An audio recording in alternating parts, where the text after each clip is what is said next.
Shalom kepada seluruh jemaat di Rayon 13 GBI Bengkulu dan kepada Bapak Pendeta Irfan Yonatan dan Ibu.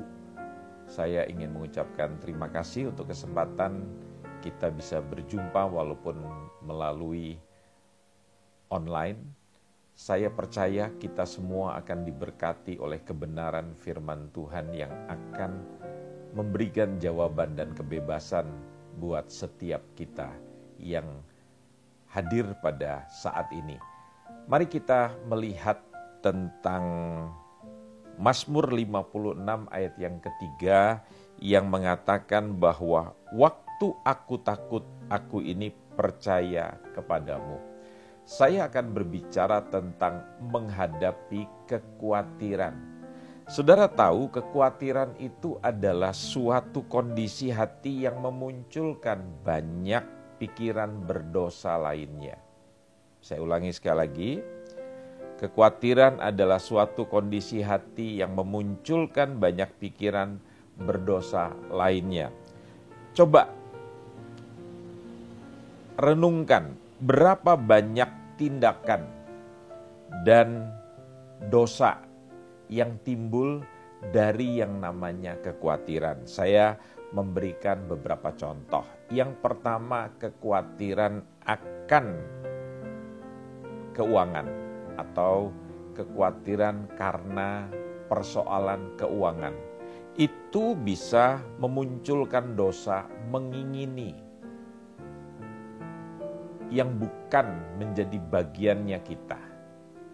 Misalnya kita mencuri, kita melakukan korupsi, atau kita hidup di dalam ketamakan. Ketamakan itu artinya kita tidak mengandalkan Tuhan. Kita merasa aman kalau kita memiliki harta yang banyak. Dan kita menumpuk harta. Lantas kita juga melakukan pencurian yang bukan menjadi miliknya kita. Itu kekhawatiran yang hubungannya dengan keuangan. Kemudian kekhawatiran yang berhubungan karena ingin berhasil menyelesaikan tugas tertentu. Itu dapat membuat kita mudah marah, tergesa-gesa, dan bermuka masam. Kekhawatiran bahwa tugas itu tidak selesai bisa menimbulkan tindakan-tindakan berdosa yang tadi saya katakan. Kemudian kekhawatiran dalam hubungan. Itu dapat membuat Anda menarik diri dan bersikap dingin dan tidak peduli terhadap orang lain. Itu kekhawatiran yang bisa terjadi kepada seseorang di dalam soal berhubungan. Kita menjadi orang yang tidak percaya diri, kita takut kalau orang mengetahui keadaan kita yang sebenarnya, sehingga kita menjadi orang yang menarik diri, tidak gampang bergaul. Kekhawatiran yang keempat, saya memberi contoh, adalah kekhawatiran karena memikirkan reaksi seseorang terhadap diri kita. Nah, itu dapat membuat diri kita menutupi kebenaran. Dan akhirnya kita berbohong tentang banyak hal. Saya takut sekali kalau orang tahu siapa diri saya. Sehingga saya berusaha untuk menutupi kebenaran tentang diri saya. Nah, Anda menjadi orang yang tidak merdeka. Anda kadang-kadang menjadi benci dengan diri sendiri. Itulah kekhawatiran-kekhawatiran yang akhirnya menghasilkan tindakan-tindakan dosa. Saudara, kekhawatiran itu adalah hal yang wajar yang harus saudara hadapi.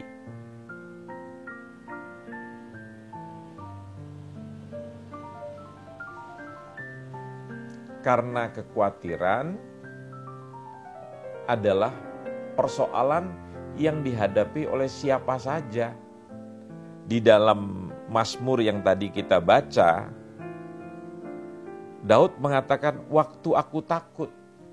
Jadi dalam hidup tidak mengenal gender, tidak mengenal jabatan, tidak mengenal usia, siapapun bisa takut. Apa sih persamaannya pemberani dengan seorang penakut? Yaitu sama-sama punya rasa takut, itu persamaannya. Apa perbedaan orang penakut dengan orang pemberani? Orang penakut membiarkan rasa takutnya menguasai dirinya, sedangkan seorang pemberani dia mengatasi rasa takutnya. Jadi hidup harus mengalami proses yang seperti Anda rasakan juga. Setiap orang pasti merasakan yang namanya ketakutan, kecemasan, kekhawatiran. Nah, saudara-saudara, kalau kekhawatiran itu dapat ditaklukkan, sebetulnya saudara sedang memukul telak banyak dosa yang diakibatkan karena kekhawatiran itu. Matius 6 ayat 25 sampai 34. Anda bisa membaca di situ. Ada 4 kali ya Yesus berkata kepada murid-muridnya untuk tidak khawatir. Yang pertama ayat 25 dikatakan janganlah khawatir akan hidupmu. Yang kedua dikatakan dalam ayat 27, siapakah di antara kamu yang karena kekhawatirannya dapat menambahkan sehasta saja pada jalan hidupnya. Yang ketiga, sebab itu janganlah kamu khawatir dan berkata apakah yang akan kami makan dalam ayat 31. Dan dalam ayat 34, sebab itu janganlah kamu khawatir akan hari esok. Saudara-saudara, ketika kekhawatiran itu menyerang dan mengaburkan tujuan atau visi kita akan kemuliaan Tuhan dan keagungan masa depan yang direncanakan Tuhan bagi kita, bukan berarti bahwa kita tidak memiliki iman atau bahwa kita tidak akan berhasil mencapai kerajaan surga.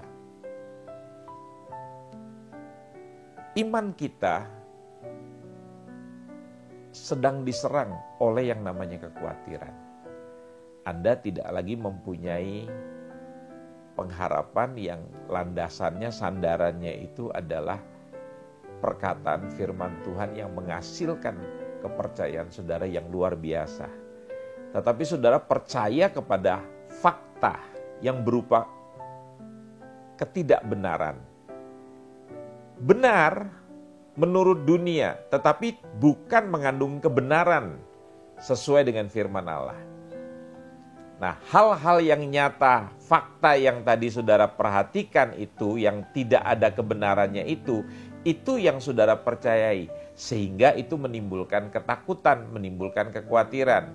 Nah, iblis ingin menyerang keyakinan saudara, iman saudara berdasarkan persoalan-persoalan yang terus bertubi-tubi datang di dalam kehidupan kita. Sama seperti misalnya sekarang kita sedang menghadapi pandemik yang udah lewat 1 tahun. Saudara bertanya sampai kapan pandemik ini? Dan itu menimbulkan frustasi, omset saudara menurun dan segala macam.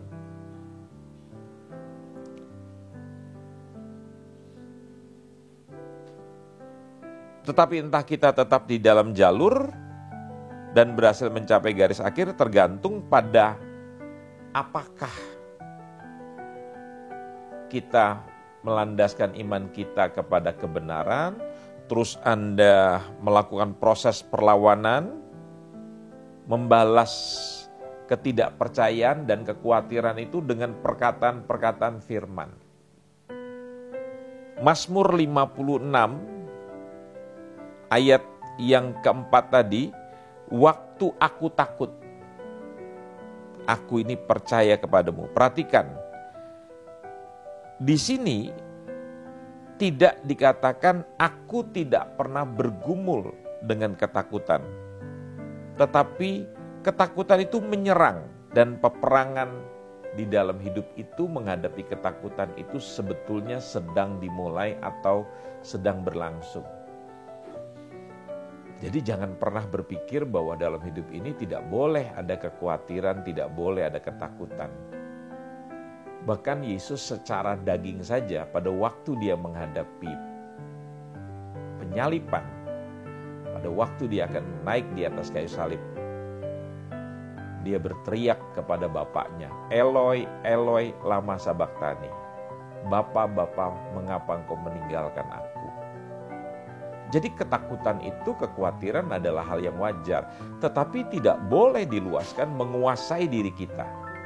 Dan saudara tahu kalau kekhawatiran, ketakutan itu menguasai diri kita, itu akan menimbulkan penderitaan. Bahkan tidak sedikit orang yang mati menjadi atau karena sakit. Contoh misalnya, hari-hari ini orang bukan mati karena COVID yang kebanyakan, tetapi karena paranoid terhadap apa yang sedang berlangsung di sekitar kita. Nah, saudara, kalau kita bertanya bagaimana caranya kita bisa memeranginya, kekhawatiran itu. Karena tadi saya bilang, kekhawatiran, ketakutan itu adalah sebuah pergumulan hidup yang harus kita perangi. Tidak boleh kita pasrah dan kita biarkan begitu saja. Jadi jawaban untuk pertanyaan ini, kita memerangi kekhawatiran dengan berperang melawan ketidakpercayaan. Dan berperang untuk iman yang mempercayai anugerah di masa depan. Anda harus percaya janji Tuhan. Anda harus percaya pada penyertaan Tuhan. Tidak boleh percaya kepada hal yang sedang terjadi. Bapak Ibu, pernah nggak kita menyadari di dalam Yakobus pasal yang pertama ayat yang kedua, dikatakan di situ bahwa kita harus menghadapi persoalan pencobaan yang datang itu bukan dengan mengeluh, bukan dengan bersungut-sungut, bukan dengan kita menjadi marah. Tetapi kita harus tenang, kita harus menganggap itu sebagai kesukaan. Artinya kita harus bersyukur. Akibat daripada persoalan yang datang pada diri kita, salah satunya adalah menghasilkan ketekunan. Kata lain dari ketekunan itu adalah kesabaran. Contoh, saya ingin menjadi orang sabar. Harus ada orang yang membuat saya tidak sabar. Karena kalau situasinya terus kondusif, baik, maka kita tidak akan pernah belajar untuk menjadi orang yang sabar. Dunia mengatakan orang hebat itu tidak dihasilkan dari kemudahan. Makanya saudara perlu belajar seperti yang Daud katakan, tertindas itu baik supaya aku belajar kebenaran-kebenaranmu yang ajaib. Jadi kadangkala serangan-serangan persoalan, serangan-serangan setan terhadap diri kita itu mengajar diri kita. Di mata Tuhan ya, mengajar diri kita untuk kita lebih bergantung, lebih mempercayai Tuhan dan tidak mempercayai diri kita sendiri. Nah, saya akan mengakhiri penyampaian saya pada hari ini dengan Bapak Ibu melihat janji-janji anugerah Tuhan melawan kekhawatiran. Yang pertama, Anda bisa baca dalam ayat 25 dari Matius pasal yang ke-6. Karena itu aku berkata kepadamu, janganlah khawatir akan hidupmu, akan apa yang hendak kamu makan atau minum. Janganlah khawatir pula akan tubuhmu, akan apa yang hendak kamu pakai. Bukankah hidup itu lebih penting daripada makanan dan tubuh itu lebih penting daripada pakaian? Nah, saudara-saudara, ini adalah sebuah alasan tentang yang lebih besar dan yang lebih kecil. Kalau Allah melakukan hal yang lebih besar, maka Dia juga bisa melakukan hal yang lebih kecil. Artinya begini, kalau Tuhan bisa memberikan yang lebih besar kepada saudara, masakan yang lebih kecil Dia tidak memperhatikan. Perhatikan, di dalam hidup ini ada urutan prioritas. Dalam Matius 6 ayat 33, Tuhan itu yang pertama. Anda perhatikan ayat itu, di situ dikatakan bahwa tubuh itu lebih penting daripada pakaian. Hidup lebih penting daripada makanan. Hal yang kedua disebut namanya hidup. Apa itu hidup? Hidup itu bicara tentang hubungan antara saya dengan keluarga, antara saya dengan sesama. Jadi sesudah Tuhan, hubungan itu yang paling dipentingkan oleh Tuhan. Yang ketiga ada kalimat yang namanya bahwa tubuh lebih penting daripada makanan. Tubuh itu dimaksudkan adalah kesehatan. Jadi lihat, setelah Tuhan, hubungan, kemudian kesehatan. Ada hal yang keempat yang selalu diutamakan oleh manusia dan menjadi saingan Tuhan. Namanya adalah uang. Bahkan Tuhan membandingkan dirinya dengan uang. Jadi manusia karena uang, dia bisa mengorbankan Tuhan, dia bisa mengorbankan hubungan, dia bisa mengorbankan kesehatan. Yang kelima, yang tadi dikatakan oleh Tuhan, bahwa hidup lebih penting daripada pakaian. Nah, pakaian ini bicara tentang penampilan. Baru yang keenam, di situ dikatakan bahwa tubuh lebih penting daripada makanan. Saudara nangkep apa tidak? Jadi makanan itu adalah kebutuhan atau prioritas yang keenam. Yang kelima itu adalah penampilan di situ. Ya, karena dikatakan tubuh lebih penting daripada pakaian. Ya. Saya ulangi ya. Saya mungkin agak kebalik. Jadi dikatakan di situ bahwa hidup lebih penting daripada makanan. Jadi yang kelima itu bicara tentang makanan. Baru yang keenam itu bicara tentang penampilan, pakaian. Tadi saya agak terbalik. Jadi bayangkan saudara, penampilan saudara itu tidak penting bagi Tuhan. Itu hanya urutan keenam. Tetapi saudara lihat, saudara merasa bahwa saya harus bekerja, membanting tulang, supaya saya bisa membeli makanan, supaya saya bisa membeli penampilan saya. Padahal prioritas Tuhan itu bukan demikian. Kalau Anda mengutamakannya Tuhan, maka hubungan Anda akan pulih. Firman Tuhan mengatakan dalam perjanjian baru, adanya masalah kita dengan sesama kita, itu karena hubungan kita dengan Tuhan tidak baik. Jadi perhatikan hubungan Anda dengan Tuhan, maka hubungan dengan sesama akan harmonis. Perhatikan hubungan Anda dengan Tuhan, maka Anda akan sehat. Perhatikan hubungan Anda dengan Tuhan, Anda akan diberkati Tuhan. Perhatikan hubungan Anda dengan Tuhan, maka Anda dicukupkan secara makanan minuman. Perhatikan hubungan Anda dengan Tuhan, maka Anda diberikan penampilan yang baik. Saya bukannya tidak setuju Anda berpakaian yang rapi. Alangkah lucunya kalau Anda kebaktian memakai pakaian pantai. Tentu semua orang akan merendahkan saudara. Saya tetap setuju dengan berpakaian yang rapi. Tapi Anda harus ingat bahwa hidup ada hal yang lebih penting. Jadi kalau yang lebih besar Tuhan sediakan, masa yang lebih kecil Tuhan tidak sediakan. Nah sekarang, hal yang kedua yang saya akan perlihatkan pada saudara, ayat yang ke-26 dikatakan di sini, pandanglah burung-burung di langit yang tidak menabur dan tidak menuai dan tidak mengumpulkan bekal dalam lumbung, namun diberi makan oleh Bapakmu yang di sorga. Bukankah kamu jauh melebihi burung-burung itu? Saudara tahu bahwa yang namanya burung-burung pipit ataupun burung-burung gagak, itu burung-burung gagak itu dianggap oleh dunia adalah burung haram. Burung-burung yang tidak berarti. Bahkan dikatakan burung pipit itu harganya cuma sepeser, murah sekali. Tapi sesuatu yang tidak berarti saja bagi manusia, bagi dunia, itu dipelihara oleh Tuhan. Coba saudara bayangkan, kalau saudara memiliki barang yang mahal dengan barang yang murah, mana yang saudara perhatikan? Pasti barang yang mahal. Barang yang murah seringkali kita abaikan. Artinya saudara, kalau Tuhan saja merawat sesuatu yang kita anggap nilainya rendah, apalagi kita yang berharga. Bayangkan saudara, hanya untuk kita ini orang-orang berdosa, Tuhan Yesus mau mati di atas kayu salib. Itu sebabnya Anda tidak perlu khawatir, karena Tuhan sangat memikirkan keselamatan kita dan masa depan kita. Kalau keselamatan saja Dia bisa berikan, masa depan kita tidak diberikan Tuhan kepada kita. Dan hal yang terakhir pada hari ini, Anda bisa baca di dalam Matius 6, 27-28, siapakah di antara kamu yang karena kekhawatirannya dapat menambahkan sehasta saja pada jalan hidupnya? Dan mengapa kamu khawatir akan pakaian? Perhatikanlah bunga bakung di ladang yang tumbuh tanpa bekerja dan tanpa memintal. Ini adalah janji yang sederhana. kekhawatiran itu tidak akan membuat saudara maju dalam hidup.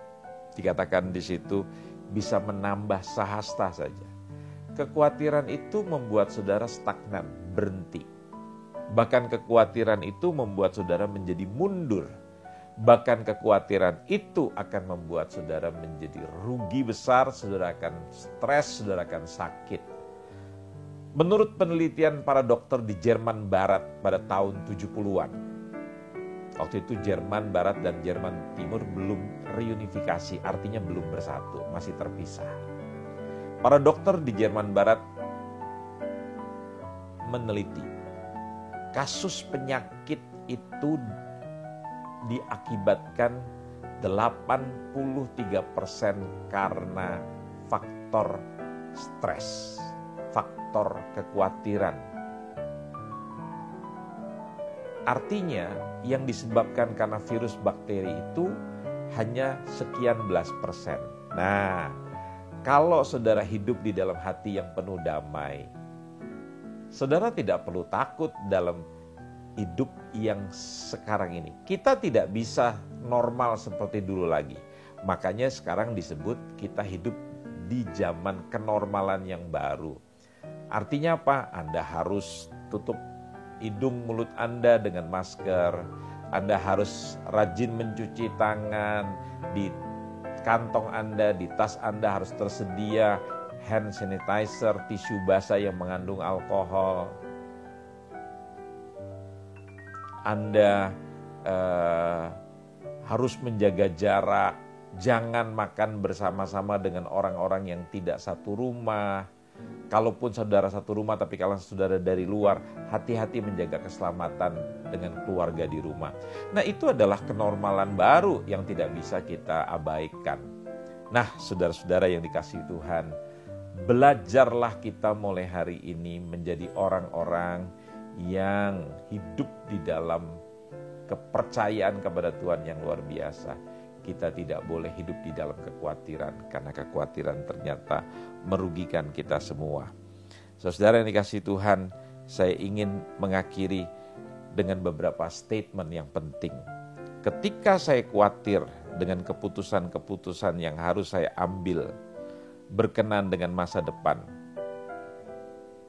saya memerangi ketidakpercayaan dengan janjinya Tuhan. Ketika saya khawatir karena sakit, saya memerangi ketidakpercayaan dengan janjinya Tuhan di dalam firman Tuhan. Mazmur 32 ayat 8 mengatakan, aku hendak mengajar dan menunjukkan kepadamu jalan yang harus kau tempuh. Aku hendak memberi nasihat, mataku tertuju kepadamu. Wow, kalau Anda lihat Tuhan, Anda tidak akan pernah takut dalam hidup ini, karena mata Tuhan tertuju kepada Anda. Dan janji tadi yang kedua, kemalangan orang benar banyak, tetapi Tuhan melepaskan dia dari semuanya itu. Jangan takut dengan musibah, jangan takut dengan kekhawatiran. Tuhan beserta dengan saudara. Amin. Mari kita berdoa. Sama-sama kita bangkit. Berdiri dari tempat Anda dan saya akan berdoa dari tempat saya juga. Bapa di surga, terima kasih buat hari ini. Kami percaya semua jemaat Rayon 13 Bengkulu diberkati Tuhan dengan luar biasa. Setiap yang sakit, setiap yang mengalami ketakutan, yang mengalami depresi, yang mengalami kekhawatiran, diberikan kesembuhan, diberikan pemulihan, diberikan keberanian, dan biarlah mereka lebih percaya kepada firman Tuhan ketimbang realitas kenyataan yang sedang terjadi. Kami terus mengucap syukur karena Tuhan memperhatikan kami dan menyertai kami. Tuhan lebih besar dari semua persoalan yang kami hadapi. Kami harus belajar sabar. Di dalam nama Tuhan Yesus Kristus kami berdoa dan mengucap syukur. Jemaat yang dikasihi Tuhan sama-sama mengatakan amin.